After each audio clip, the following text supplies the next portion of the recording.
This is the X-Zone Broadcast Network, broadcasting worldwide on broadcast affiliates and satellite program providers, including CNN Broadcast Network, Sirius Satellite Network, Star Media, Good News Radio Network, Angel Broadcast Network, Wiki Broadcast Network, and WPBN TV. For more information on the X-Zone Broadcast Network, visit us at www.xzbn.net.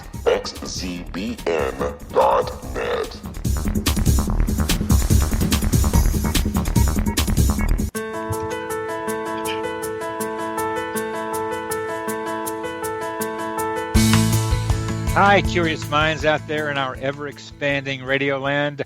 Welcome to CC with BB, Connecting with Coincidence with Dr. Bernie Beitman, MD. That's me, the only radio show in the world dedicated to the study of coincidences, synchronicity, and serendipity. We are coming to you through the X-Zone Broadcast Network, located in Hamilton, Ontario, Canada, and broadcasting all over the world. What is the relationship between mind and brain? Does brain produce consciousness, or does the greater consciousness produce the brain? How do mind and brain interact with each other? I'm a psychiatrist. I study this question in my office. I help people with medications and psychotherapy. I work in both the brain and in the mind. You need your mind to recognize a coincidence and your brain to talk about it. Coincidences are like messages in a bottle. The message can be about you, and the message can be about where the bottle and message came from, that sea of infinite possibilities. Synchronicity spoken here. The phrase connecting with coincidence is my brand. It is the name of my book, my Psychology Today blog, my website, and my social media sites. To find any and all of them, please put Connecting with Coincidence in your search engine. Would you like to know how sensitive you are to coincidences? Take the Weird Coincidence survey on my website. How can coincidences be explained? The standard answers are God and random chance. The trouble with these standard answers is they exclude you and me. We have something to do with creating coincidences. First, a conscious mind needs to notice them to make them real. But what else do we do sometimes to make a coincidence happen? Perhaps, as author and psychologist Gibbs Williams says, and I agree, sometimes we use coincidences to help us solve our psychological problems. But how do we explain the not uncommon experience of feeling the pain of a loved one at a distance, or having the same dream as someone else, or knowing that something specific will happen or is happening some distance away? For example, there was a lowly member of a high school class named Winston who took a preliminary exam to be placed in a much sought-after position. The exam seemed to require special effort on his part because so many people were better prepared and he had failed before. He knew that among many things, they would be asking him to draw a map of a specific country. The students didn't know which country, however. The night before the exam, he put the names of all the countries in the world in a hat and drew out New Zealand. He carefully memorized that map. The first question on the exam was, draw a map of New Zealand. He received very high marks. That student was Winston Churchill, the former Prime Minister of England, and the test got him into the military, which provided an essential step toward his becoming Prime Minister of England. Winston had several other reported coincidences. He showed up in the right time in the right place to get a job he wanted in the military. He was escaping the Boer War in South Africa, where he had been held prisoner, and just happened to knock on the right door after escaping among many enemy doors he could have selected. In World War II, he walked away and twice a shell hit where he was. And he also got in the other side of the car once when a bomb would have murdered him had he got in on the other side. Talking about these coincidences Churchill said, "I have a feeling that some guiding hand has interfered." We use words associated with these experiences like extrasensory perception or psi, but we do not have an accepted theory of psi. Jungians want to include psi under synchronicity, the supposed acausal connecting principle. So we're left with a common human experience that has no theory behind it. Our guest today will help make sense out of understanding some of these. Sally Rhine Feather is a retired clinical psychologist who traces her lifelong interest in parapsychology to growing up as the daughter of JB Rhine and Louisa E. Rhine, founders of modern parapsychology, and close correspondence with Carl Jung. She worked as a research assistant at the Duke Parapsychology Lab before and after earning a doctorate in experimental psychology. After retirement, Dr. Feather returned to work at the Rhine Research Institute and has authored the book The Gift, 2005, and received in 2010 Outstanding Career Award from the Parapsychology Association. Her colleague Susan Freeman, who is with us also today, has worked at the Rhine the last 8 years as program director and public relations person. She is involved with archiving the historic writings and articles of the Rhine Institute collected over the 85 years and works closely with Dr. Feather in the qualitative analysis of the spontaneous reports, both historic and current, that come to the Rhine. It's a great pleasure having them here. We will return to talk with them in our next segment after a short break. We passed that one.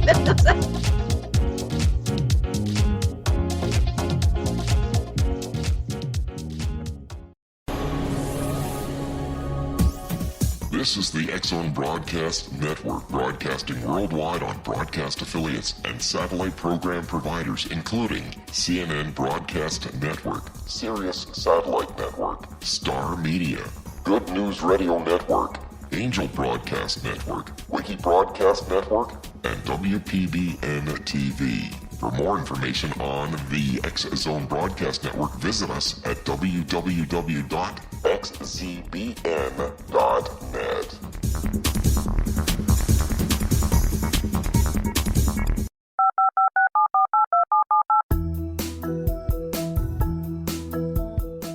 Did you know that when you're on the road with limited data or Wi-Fi, you can still listen to the X-Zone Radio Show with Rob McConnell, The Science of Magic with Gwilda Wiyaka, X-1, Dimension X, Space Patrol, and every minute of the X-Zone Broadcast Network by calling 213-401-0080, courtesy of Audio Now.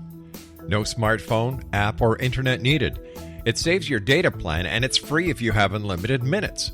Call 213-401-0080 to listen on any phone, anytime, anywhere. Remember, 213-401-0080 for the best of the paranormal, parapsychology, and sci-fi radio programming anywhere, 24/7, 365.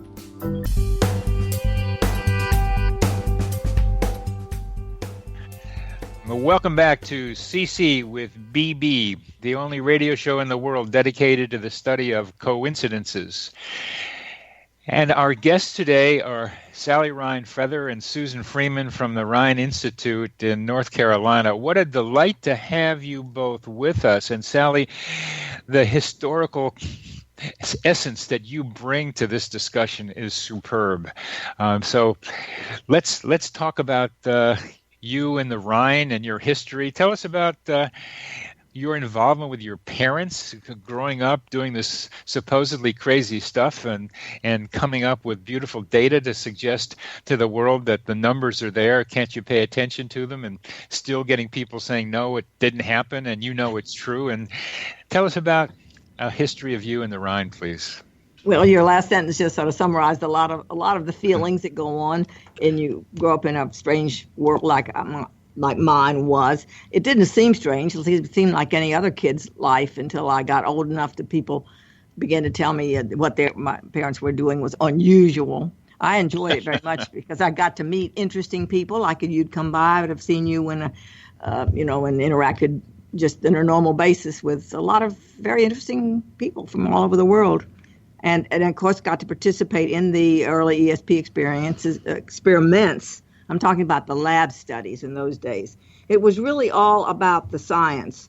It was only in my teenage years, which would have been in the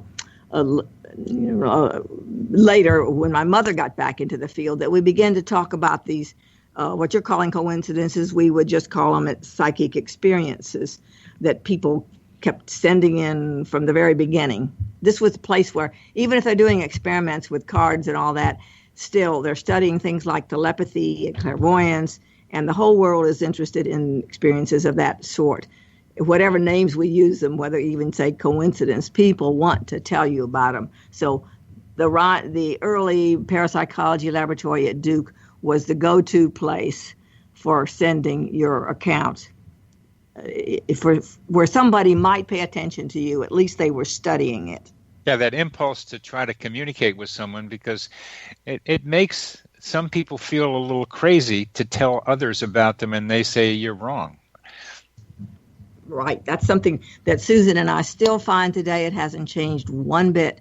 People Really? are calling us, as she can tell you, calling frantically or writing. We prefer when they write. But it's still the same questions. Am I normal? What does this mean? Etc. Yeah. Frank Basciuti here Yes. He is a psychologist in Charlottesville who gets referrals about people who are having experiences like this and tries to help them normalize it. I think that in the younger population that I'm in contact with here in Charlottesville and UVA, these experiences are much more accepted. Mm-hmm. Yeah. I think there's a cultural shift, at least as maybe manifested by some of the younger people that I talk with here. I hope so. We need to have it better accepted as something people do. I mean, I've got a patient who's got a friend from college who just keeps doing telepathic things with him, like having the same dreams, or saying, "Aren't you at a lake now?" And when he didn't tell her that, I really like the stories of people who are communicating it this way, and they kind of know it. Yeah, I think you're absolutely right. And I'm glad you said what you did about the young people. They also need, of course, the media has affected it, and I don't know sometimes which comes first. After certain television programs, we might get more calls or contacts. That's generally good. Sometimes it's over the top, as you know, and you have to bring it down and help people, as you say, normalize it, not allow them to go too far out into outer space, because we don't know that much yet about outer space. I think we're going to find somehow that outer space and inner space have some connections with each other. Absolutely. That's what synchronicity comes in, doesn't it? Well, that's where psi comes in, too, and that's the discussion we'll probably get to. But I mentioned some stories about Winston Churchill, and I heard you and Susan talking about them, and you have some other stories that I think are worth telling. I always liked the Ruth story, which was in your book, The Gift. To me, that was an example of what was called PMIR, psi-mediated instrumental responses from Rex Stanford, but I call human GPS. What do you that be able to get to the right place at the right time to get what you need? It takes a little more movement rather than what the other side things tend to be standing still things. So, but tell us some stories that you would like to share with the audience. Right. Well, I was talking about the Winston Churchill experiences because it reminded me of a number of reports that have come in from one particular man in his 90s now. And all of his life, he was what I think you might call highly sensitive to experiences, that he decided he went through different feelings about what was causing these things, whether he was psychic, telepathic, or what it came down to was a guardian angel that saved his life on many times, whether he was drowning or got out of the way remarkably from a huge boat in the war. Numerous accounts of him saving not only his life, but the lives of others. But the reports that we get here are pretty phenomenal. And over the years, when they say it's not veridical evidence, but when you read thousands of them, you just got to scratch your head and say nobody could make this stuff up over the years. Here's what I'm doing, and I want to ask you about what you're doing. I am putting together my coincidence reports, many of which are psi, but some of which I would put in other categories. But that's a different question. Right now, I'm just trying to describe the processes of coincidences, like getting out of the way at the right time, like help arriving right when you need it, like running into the right person at the right time for you. These are different processes, of which I've got a whole bunch of them. And I'm wondering, in the stories you have, you must be seeing patterns of the stories. And it's those patterns accumulated by the multiple stories that become the science of coincidences and telepathy and psi.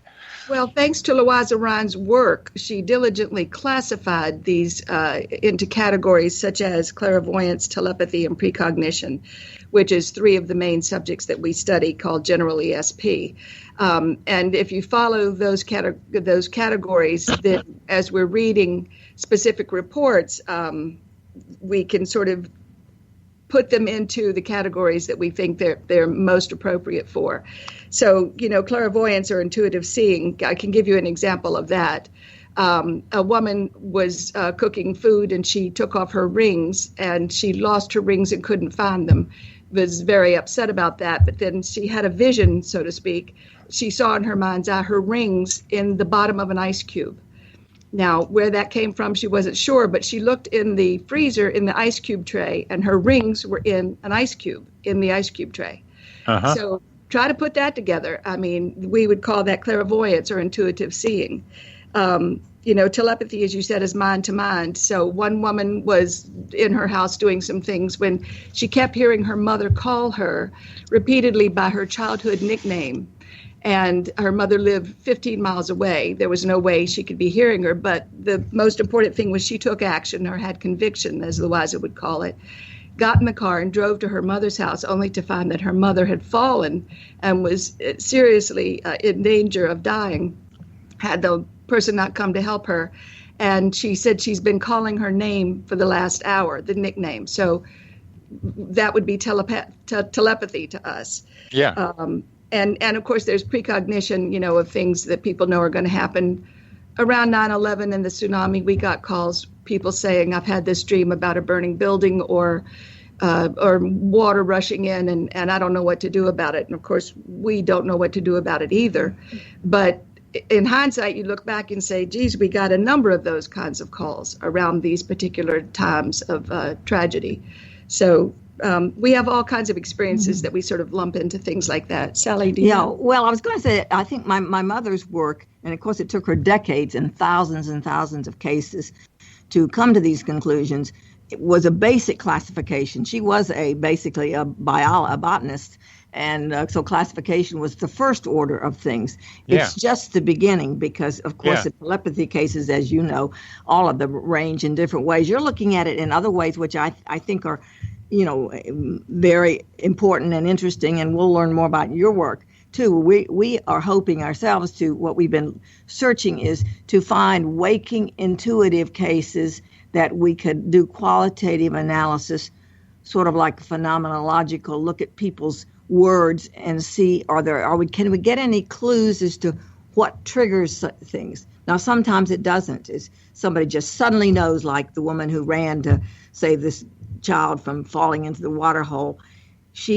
Other people have a vision. They see it in their mind's eye, or they have an actual vision we might call hallucination, where there is nothing there, but they see their departed grandmother saying, get to the water hole.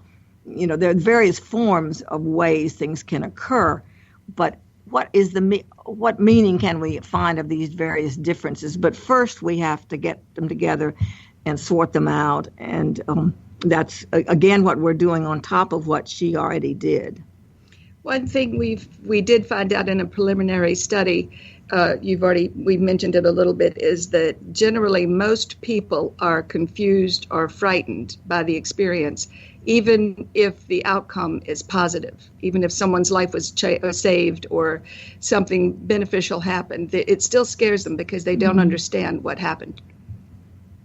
I think that's a subset of people that may contact you, but I have contact with people, including me, where I have experiences like that was fairly new to me at the time, that I was choking at a sink in San Francisco at around 11 p.m. one night in 1973, and I couldn't stop from choking. And I found out the next day from my brother that 3,000 miles away, my father was choking on his own blood at the same time. It was 2 a.m. in Delaware when it was happening, and I found my reaction was still as a scientist is how can that be? And I think some of these events do that to people. They become curious about it because they're somewhat open to the idea that strange things may happen. So is that possible? That I think that you get a subset of people who are scared by it, which I get some of too. Maybe at the very beginning, but some people sort of get used to it. And even though they don't understand it, but all their life they continue to, or they seem to continue to have these phenomena. And I think actually is probably the origin of how some people get into be psychic counselors or mediums, because they of the childhood experience. We do the history of people you talk to. That's the other thing I'd like to explore even further. And with your questionnaire, you may be looking at this too.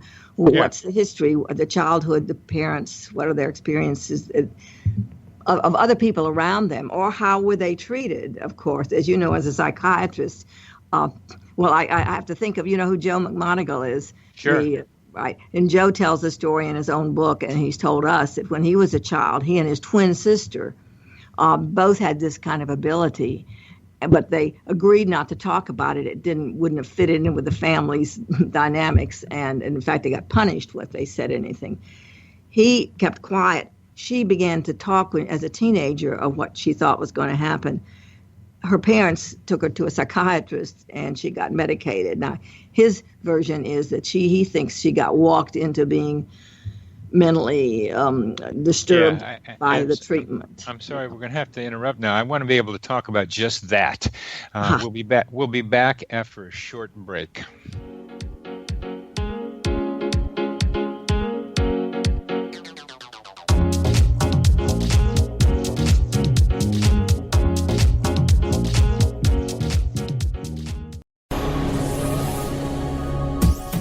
This is the X-Zone Broadcast Network, broadcasting worldwide on broadcast affiliates and satellite program providers, including CNN Broadcast Network, Sirius Satellite Network, Star Media, Good News Radio Network, Angel Broadcast Network, Wiki Broadcast Network, and WPBN TV. For more information on the X-Zone Broadcast Network, visit us at www.xzbn.net.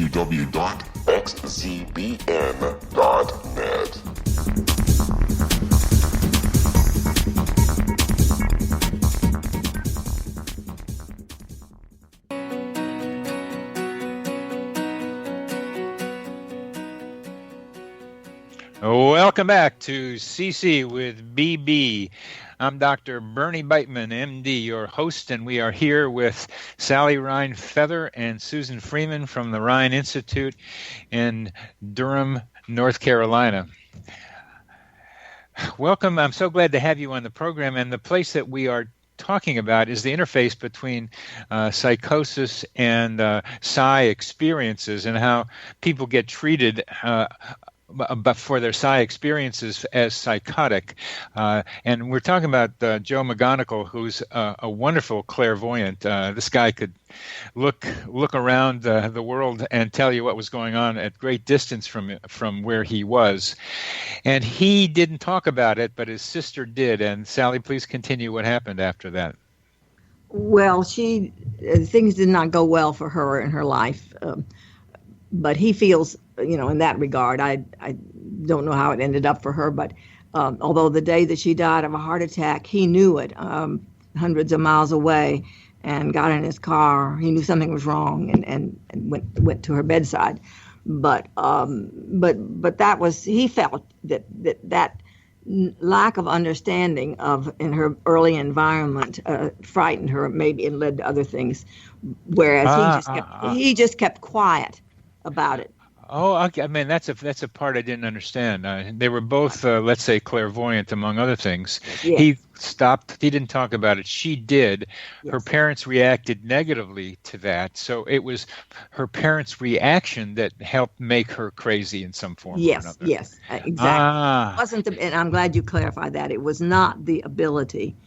And if you know Joe, there's nobody saner than him. Oh, gosh.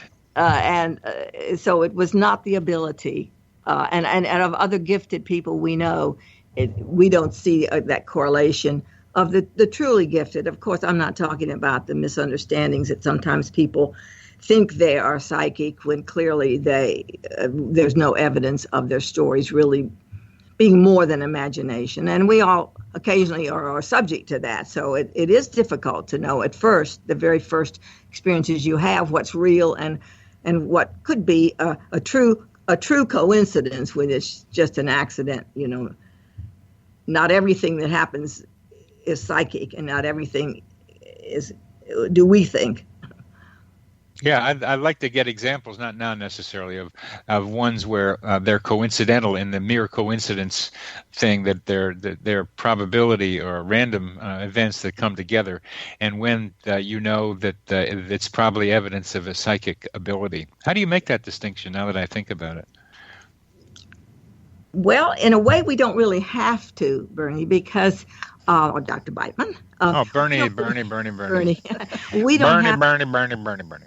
If somebody my mother set the credentials. Now, this was new because in the old days, 100 years ago, in England, they were very, very careful, and they did close examinations of cases and only accepted those that had been vetted very, very carefully. She thought the wide net approach would be best. Just let's keep in our collection everything that seems to be psychic, but if it comes from apparently sane individual.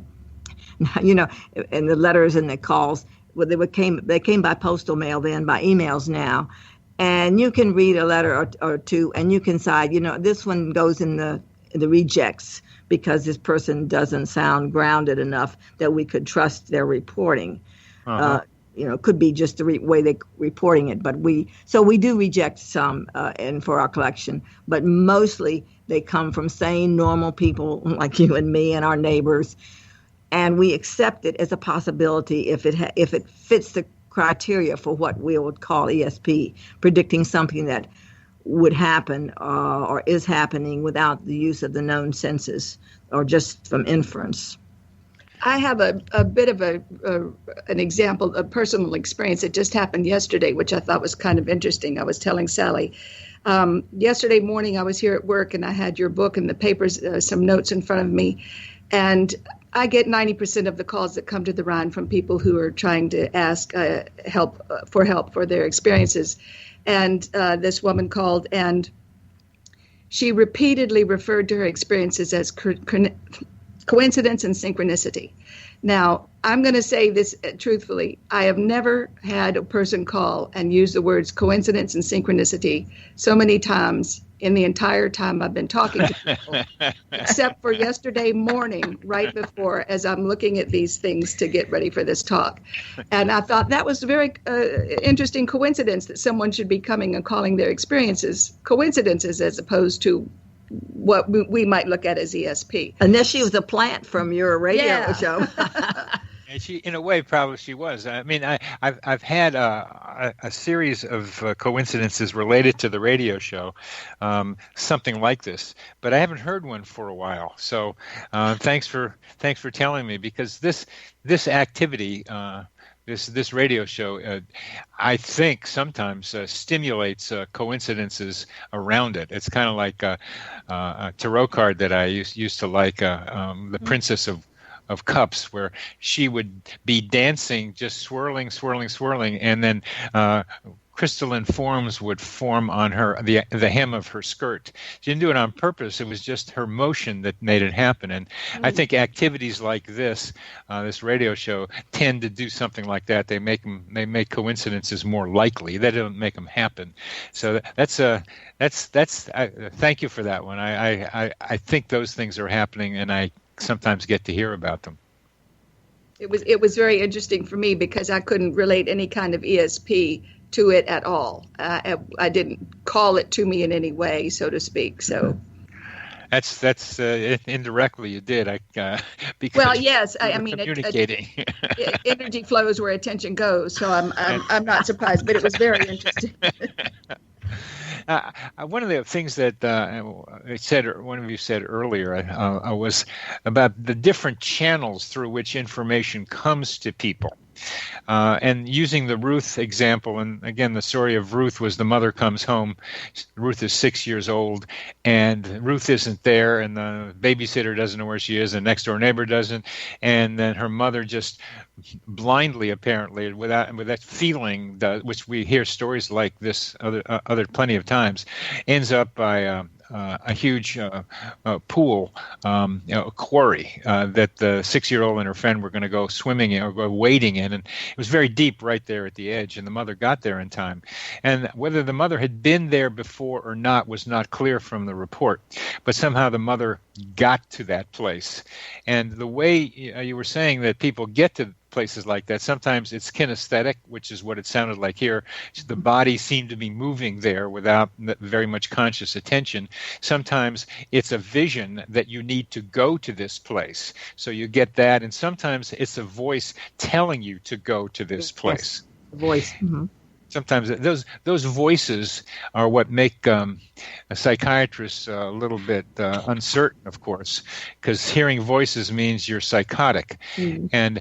And Winston Churchill heard voices. Plenty of well-known and successful people hear voices. I hear voices occasionally in reporting some places, and I hear other people hearing voices that are guidance kind of voices for them.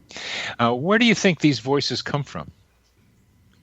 They were the most frequently reported cases in my mother's collection of among the what she would call hallucinations. And you don't like to use that word, but there isn't a better one that includes the things, the touching, the feeling, the hearing, the seeing. The voices were the most common, but I don't think she ever was able to get much further than that, whether the voices seemed to come from someone living or dead. Some of them came from living, from Aunt Susie's calling me, and she's living, but she tells me that my grandmother's died or something like that. Yeah. So well, some of the voices seem disembodied and yes. are not identified as coming from anyone in particular.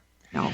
And the range of possibilities are fairly large, and it depends on just what your preferred mode of explanation is. What do you? Well, there are a range of them. So how do you understand voices? How do you tell people to think about them? It's sort of put into context with the story. Uh-huh. I mean, it's how they explain it and how they connect with it. I mean, sometimes you say, I heard a voice, and you have to say, did you really hear a voice, or did the words pop into your head and you associated it as must have heard a voice? I have an example around that. A man told a story. He was driving a long distance with his infant child in the back seat, and he was alone. And all of a sudden, the radio was off. All of a sudden, he heard a voice, a very strong, dominant male voice, say, pay attention to what you're doing. Well, what he was doing was falling asleep at the wheel. And the voice, so-called voice, jolted him, and he could only reason and rationalize that it had to be a state patrolman who saw him falling asleep at the wheel and talked through the radio that was off. And he had to justify it in some way because he could not wrap his head around the fact that he received this information. So he just to this day will say that he heard the voice. It was an officer through the radio that was off. But he woke up, and that was the point. Well, I don't know how far to go with this, but you get me very curious about the current status of theory about psi events. I'm going to let Sally. Sally and I are looking at each other. Yeah, you take that one. Well, I bring that. I'm not clear on your question there. It's hard to isolate current versus historic. Well, but I mean, the cumulative to the present. I've seen many different theories presented as possible ways of explaining psi events, and none of them seem to get any traction. There's quantum physics, quantum mechanics. Dean Radin has made some use of in trying to describe them. There have been other attempts. I mean, we get the guardian angels sometimes. I have an idea that I call the psychosphere, that's our mental atmosphere, that is a medium through which we can communicate with each other and get information in ways that we don't usually understand. And I mean by that something that is local to Earth, not something that is out there in the universe, but it's something that's studyable, I think, within the context of our human minds on this planet. I like that. That's an interesting concept. How would that relate to Larry Dossey's one mind? Was that more of that's a broader, or Jung's collective unconscious? Larry's ideas are much broader. I mean, it's still universe. It's still that consciousness is everywhere. That the one that we have emerged from is the origin of this consciousness of which we are a part. And I can see that, and I can begin to think about that way. But I'd like to be able to study where we're here on Earth, communicating with each other and with plants and with animals and with Mother Earth and the winds and rain and all kinds of things that seem to be somehow consciously connected to us if we pay attention to it. So that's why I prefer stay here on Earth, and I've got some ideas about how that might be. But we'll come back to maybe this subject and other subjects as we come to the end of this segment. But it's so important for telepathy, for psi and coincidence, to have a theory that people can imagine about how it works. So we'll come back. When you come to speak to us here, as you're going to next month, I'll be there. We'll be back after a short break.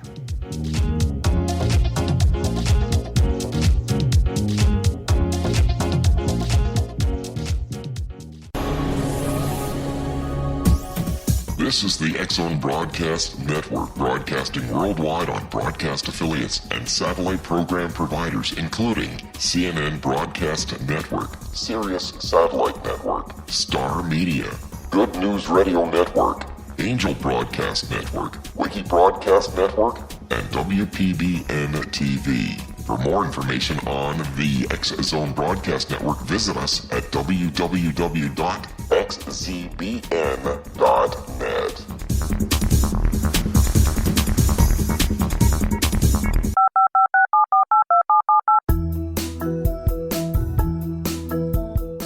Did you know that when you're on the road with limited data or Wi-Fi, you can still listen to the X-Zone Radio Show with Rob McConnell, The Science of Magic with Gwilda Wiyaka, X-1, Dimension X, Space Patrol, and every minute of the X-Zone Broadcast Network by calling 213-401-0080, courtesy of Audio Now. No smartphone, app, or internet needed. It saves your data plan, and it's free if you have unlimited minutes. Call 213-401-0080 to listen on any phone, anytime, anywhere. Remember 213-401-0080 for the best of the paranormal, parapsychology, and sci-fi radio programming anywhere, 24/7, 365.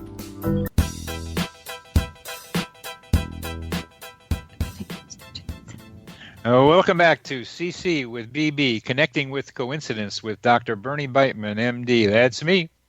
Our guests today are Sally Rhine Feather and Susan Freeman from the Rhine Institute in North Carolina, and we're here trying to understand how to understand psi events, telepathy, clairvoyance, precognition, and I would add psychokinesis. And I still like to be able to talk before we get more theory about PMIR, psi-mediated instrumental responses. That's a Rex Stanford idea that I call human GPS, somehow getting to a place you need to get to without really knowing how you got there. That some guidance intuitively, and intuitive covers a lot of things, voices, visions, feeling, gets you to where you need to go. Do you include, you must get stories like that, and how do you think about them? We do get stories like that, and they're remarkable to read and to perceive, but really they're all a part of this whole ESP. I mean, however it's measured or however it's reported, it's that they're doing just that. They're getting somewhere or doing something that they don't understand how. And I wanted to touch base with a little bit of something that we said just before we ended. Jim Carpenter's book, First Sight. First Sight, yeah. Really sort of, it's a remarkable and very deep book, but it really says that it's our first sight, not our sixth sense. So our honing and homing skills are our first sight that we have. I think maybe everybody has them, and unfortunately we tend to lose them the older we get, and depending on our lifestyle and the culture that we live in. But really, it's a natural instinct, I think. If we were paying attention on your sensitivity scale, I would imagine a highly sensitive person would be using their innate skills. Yeah. And not freaked out about it. I think that might connect with what you were saying about this psychogenic or psychological world that we're all in. And because we do know it seems to occur among people who know or care about each other more often than strangers, except in times of crisis. Well, I wanted to get to that. Thanks. The conditions under which psi events or coincidences. Sure. When I use coincidences, it's really a cover word for a lot of other things. Okay. It's a cover word that says, hey, there might be something else going on here. There might be something going on here that we have not quite yet considered. That coincidences suggest to us explanations, that we need to look for explanations for things that are happening to all of us. And can we start accumulating enough stories to be able to find explanatory models for them? So it's a word that's out there in the general public, so that it doesn't hit with any kind of the loaded meaning sometimes that psi or ESP takes with him, or even synchronicity can do sometimes, and that word has gotten very expanded too to mean too many different things. So a friend of mine calls the circumstances of high coincidence likelihood as coincidentiality. So what are the circumstances that increase psi events? They have to do with people who are emotionally bonded to each other, you just mentioned. Also, times of crisis, there are coincidences or telepathy or psi events are more likely to happen. What other conditions seem to increase the likelihood of psi events? Well, I think in childhood, mother-child cases are just father-child too are a large number of those, and that's the most intense time of life, perhaps, in terms of connections. Well, one interesting thing, we mentioned it in danger or in something. Most of our stories are about something going on, a psi event happening, a change of events and a different outcome. And in other words, they changed the course of events because of this one particular experience that they had. It's like changing fate almost. Mostly beneficial. They stopped a huge problem or death or something like that. So I don't know how you set those things up. Who knows, the car's coming through the red light, but it's the reaction that you have at the moment. And those are, I don't know that we could figure out how that happens, except for back again to someone who pays attention and has conviction when they get these hits, so to speak. Right. The people we're talking to are the people who acted in some cases, although many of them report in fact, my mother did a study, comparing when is fate inevitable. So she looked at the numbers and so forth. But in terms of the people we hear from, it's most of the people who have been saved and affected at times of crisis. And the modern day case that's the most common is avoiding a car crash. Oh. So we had to count them up, and we haven't done it, but just intuitively I know that, knowing what the car's coming down, you're avoiding a huge crash. But when you look at the people who didn't go to work at 9/11, who didn't get on an airplane, who don't get on trains, on train wrecks, how did that happen on that day that all those same people had the same idea about being late at that moment to avoid that situation? Yes. You're implying also stories that you've heard many more than I, of a person who got a message about someone being in danger and didn't follow it, like a person down the street who hadn't seen for quite a while, but had the feeling of wanting to go visit right now, but then stopped herself from doing the visit and then found out the next day that person had committed suicide. Yeah, that's a huge turn of events in what we call a psi experience, is whether you have the conviction to act on your perception or not. It's a turning point. It's like, okay, here's a very clear-cut case, and conviction is a major component of that.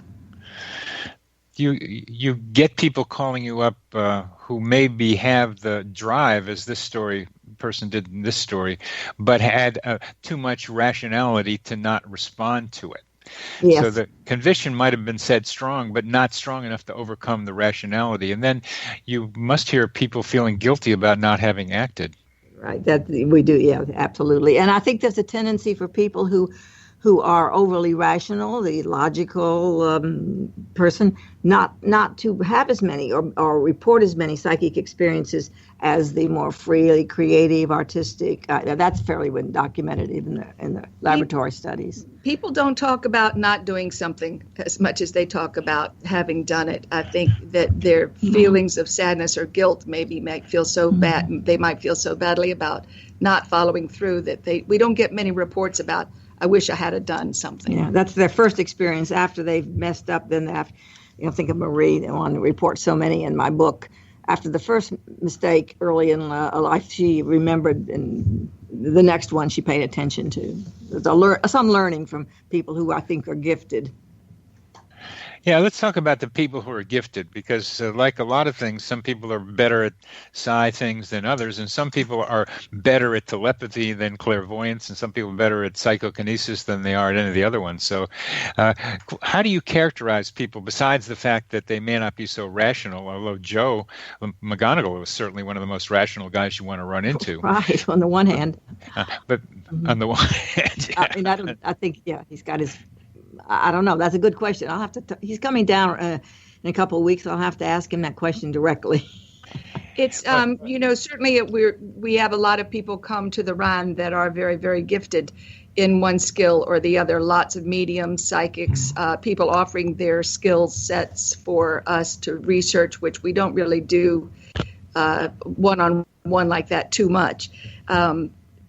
And you listen to the stories about when they knew that they had this ability, how they developed it, were they born with it, but how do we classify them? I don't know. But it might be normal around here. There's a lot we have to do. It might just be more normal here than other places. Yeah, right. The new norm. Yeah, that's good. I hope you expand that to a larger population. Well, you're helping too. Yes, thank you. I'm trying to be part of the same thing. Now, you mentioned medium. Now, mediums is not the usual psi sort of thing. That's connecting with somebody who's passed over, supposedly. That's true. And so but you do deal with medium activity as well. Is that right? Yes, we find the mediums that have come here are fairly psychic for living people as well as for the deceased. And that's a whole nother chapter we didn't have time to get into today. We do have a number of experiences, of course, that come to us which suggest survival. You could look at it different, but there won't be time to go into all that. Well, I'm going to summarize what I think you might say in a different way, is the mediums aren't picking up somebody who's passed over, but picking up information about them from people who are living. We're not sure. Mm-hmm. Could be both. We're not sure. The mediumship falls under one of the 5 categories that we would say we study here, and would be under the survival category, which is the fact that someone's personality or consciousness or spirit remains after physical death. I think J.B. Rhine started out trying to research that, but it's really not easy. I think Windbridge Institute is one of the only places that has done abundant studies on mediumship, but it does fall under the survival category. The 5 categories that we do study are clairvoyance, telepathy, precognition, psychokinesis, and survival. So that's the areas that we stick with. It's not orbs, it's not aliens, it's not Loch Ness Monster, and it's not ghosts, but although ghosts get in there under survival. Of course they do. Yeah. Of course they do. Well, we're getting to the end of our program, and it's been a delight having both of you here. Thank you, Susan. Thank you, Sally, for being here with me, and I'll see you in a month or so. Yeah, thank you. Look forward to hearing more. Good.